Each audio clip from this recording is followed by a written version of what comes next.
I was recently on a television series called The Alaska Triangle. I was in season 2, episode 9. I learned firsthand through my experiences that I decipher that they wholly edited out the truth to the point of deception.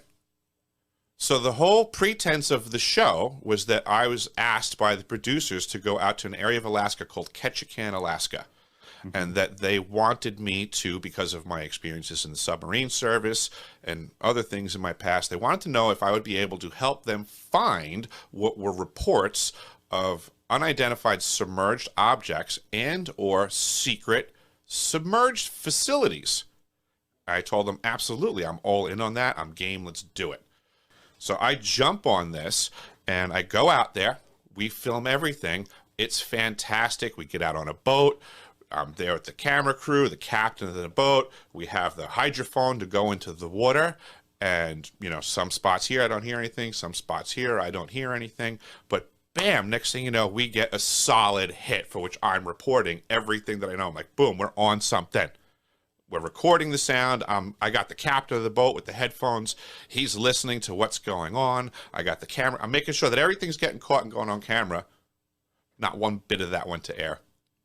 The hydrophone is an acoustic device that is connected to the recording device that we had, and we dropped it down into the water. We killed all the electronics, everything on the boat. We could tell the difference from when it was on or off. I mean, this was the whole point of the show, was to go out there and they wanted me to find stuff. It's a passive listening device for underwater. It's just like a microphone in the air, but for underwater. That simple. And we found stuff when we were out there. The producers of the show then edited out all of the information of me finding anything. They exclusively presented the audio from the points where I said I'm not getting anything. What they did do is take the sound that I claimed didn't have anything in it anyway. They took that sound, brought it to an audio engineer professional to have it investigated, and then when he started washing it out, they made up a show around what he did. It's significant because it's a sound that everybody's actually heard before. It's going to be familiar, which is very interesting. So when you're getting into underwater acoustics and things like that, I mean, there's all kinds of natural, organic sounds and things, but the distinction for things that you're looking for underwater is stuff that's unnatural. Certainly, anything that is repetitive, mechanical, or extremely frequent. And the sound that I heard, clean as day, got a clear recording of it and had witnesses hear it. It just went like this. That's indicative of some sort of exhaust, probably. Something mechanical. Propeller. I would say rotating would be my first thought. Yeah. Some reciprocating something. Either way, it's too repetitive, it's too loud, it's too crystal clear, and it was too close to facilities that they already know are in proximity. I would be completely honest. The gentleman that I was working with on scene seemed extremely legitimate and professional. They were gathering info, and I think did an excellent job of gathering all of it. I think the problem was when it got delivered to where it got delivered to is that the power of the edit is one of the things that society really needs to understand. You know, so like this today, what I'm discussing is a perfect example. I found a truth, and they whittled it down. The power of the edit made it not a story. And there's so much truth that's being put in front of people, but it gets whittled down to the point that it's not what the truth was in any way, shape, or form, and people are not seeing that nowadays. There's a real big lack of discernment going on. I have confirmations through John Warner IV, from his father, John Warner III, who was previously the Secretary of the Navy, and he has confirmed that Operation Deep Freeze was also covering for secret submarine bases underneath the ice, and that those operations were specific towards space operations. So that's Wow. from former Secretary of the Navy, and yes, John Warner IV reached out to me so that we can make these connections, because there's a lot of truth to what's going on, to what I'm saying about what's going on in Antarctica, and this is what I was saying to you before, is I'm trying to figure out how to get people to absorb my information better, because I don't know what to do with the fact that I've done these things, I've seen these things. I'm, like you said on the website, I have truth, I have documents, and I'm trying to put it in front of people's faces, and hopefully not have to be in the disclosure movement forever. But I'm going to be in this because people need to know the truth. The more and more the shenanigans are going on this planet, it's really getting disgusting. It's wild. The amount of apathy that I'm seeing on people's faces is just enraging me to, like, it's fueling my fire.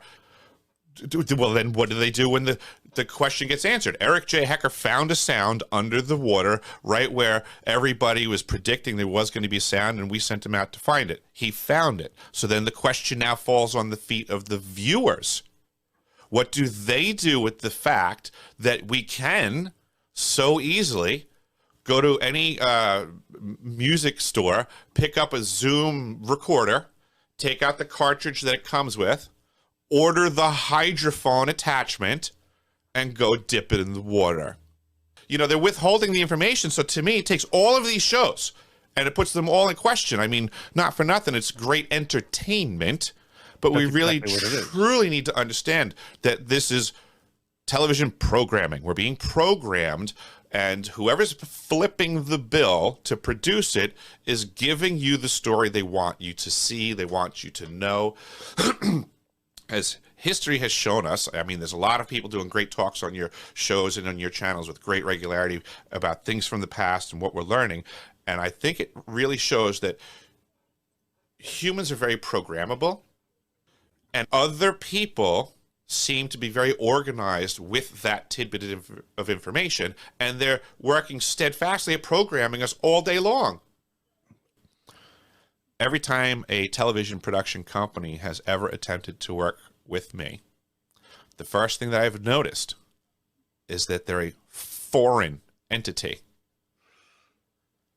So that increases the legal obstacles, I'm sure you can understand, exponentially. Of course. So this production company was in England. Okay. So they have all of stuff there. It's Alaska Triangle Season 2, Episode 9. In a way, I'm actually going against that whole industry right now as well, because what I did also just outed that industry. Oh, absolutely. So are all these other shows not just as guilty? I feel like I'm trying really hard to throw my hat into the ring with real experiences, real proof, and things that could be substantiated. And I am religiously behind the scenes. I haven't been producing a lot of content lately because I've been attempting to collaborate with all of the big names in disclosure that are talking about Antarctica and South Pole Station. And you know what I'm finding out? I'm getting the door slammed in my face everywhere I go. I send an email to a big name researcher that talks about being huge into Antarctica. I get a conversation with said person, and then I get discounted for being a plumber and not a physicist. This is lunacy to me, because now this is to me, it's a gatekeeper. In the grand scheme of the topics that we were discussing, I was open to any line of questioning, and I feel that I would have been able to stand fast with any question, with the right answer, but to just have somebody discount me right off the bat without even posing a question, just to me spoke volumes. I think there's a lot more gatekeeping going on through the mass media, like I learned through the power of the edit. I believe that we have a lot of folks that are in these researching circles that, much like industries of old, we are told, are hard to root out with the new technology because they're so entrenched. I think some of the researchers and disclosure folks from old are so entrenched that they either lost their ability to discern, or they've become in such proximity to the devil that now they're dancing with it. That's, I think, what's going on, is that I think they've become somewhat self-manufactured know-it-alls, Absolutely. And now the digital media so easily supports those egos. I know my experience. I know I can document it. I know I'm putting the truth out there. So I wonder, I literally, I lay in bed at night. I go, how do I get people to understand that what I am saying is true and what somebody else is saying is a sensational story? This is why I'm coming guns blazing from the topic of South Pole Station.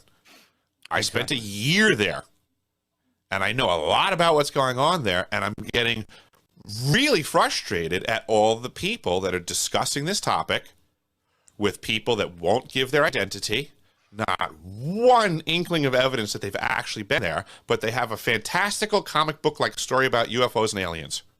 I'm not against any of the possibility of there being UFOs and aliens in Antarctica. I think it's highly likely.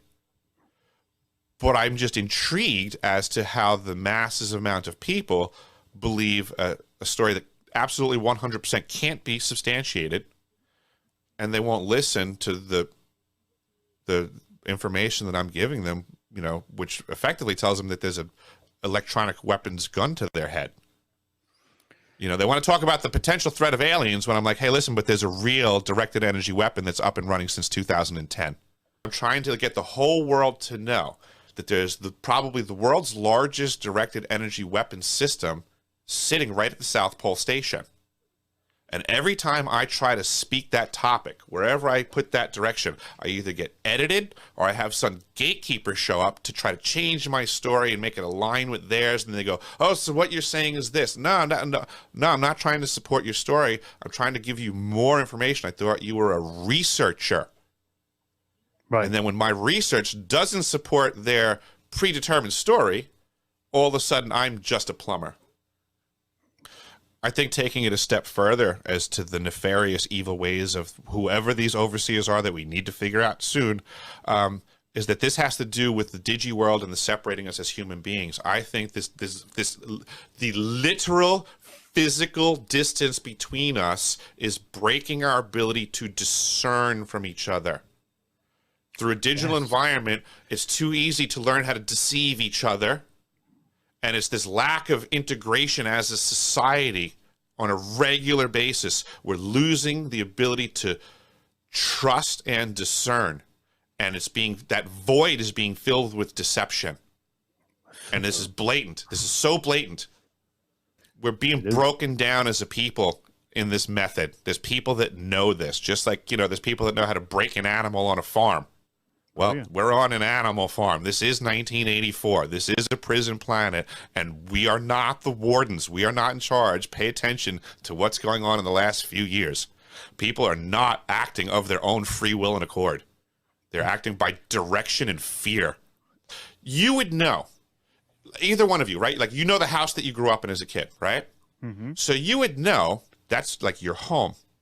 So if some other person starts talking to a researcher about the house that you grew up in, and everything they're saying is off, you would know.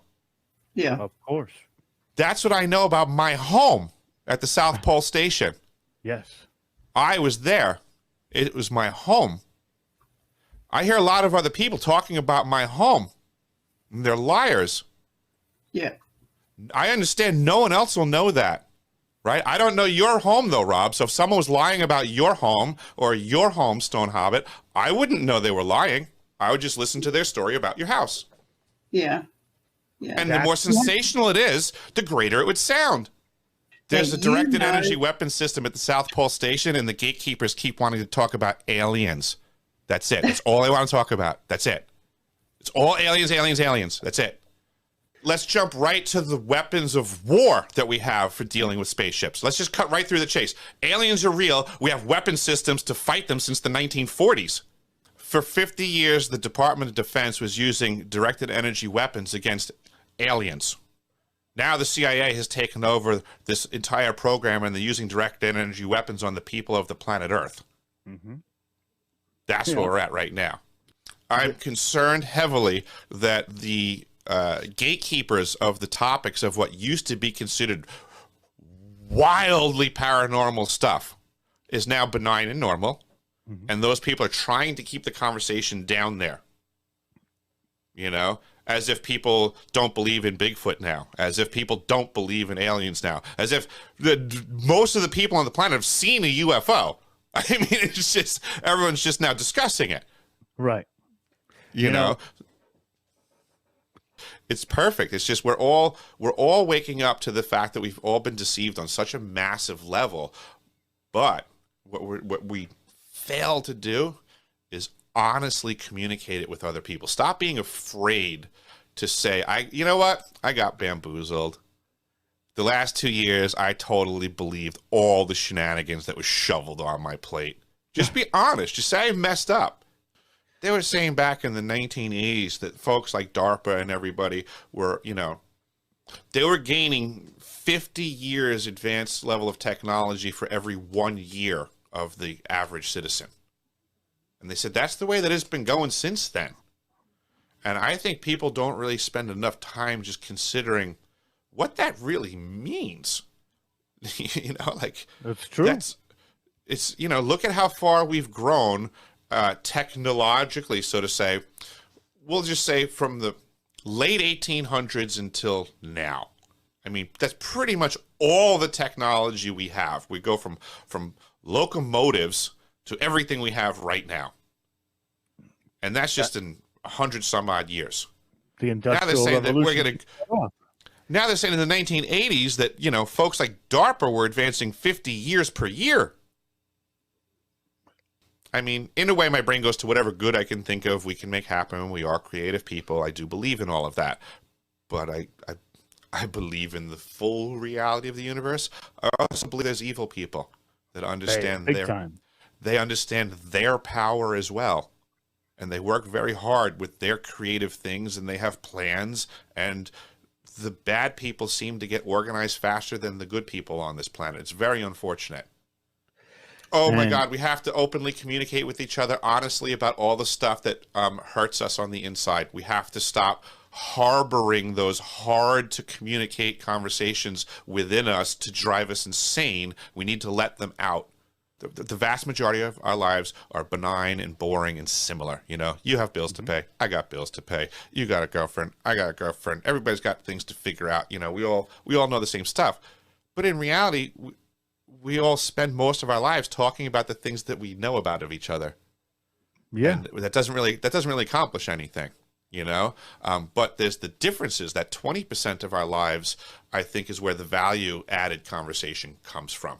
You know, I want to hear about the things that makes Rob Yox, you know, not the things that makes you the same as everybody else. I want to hear the differences, and I want to hear this from everybody. And I believe that those are the oddities, right? The things that make you odd are the things that you may not necessarily put to everybody. And I get that, but I want to challenge folks that we need to grow from that. We need to get outside of our boundaries and our borders, because it's that information that we're holding in, that we're not connecting with other people's withheld information.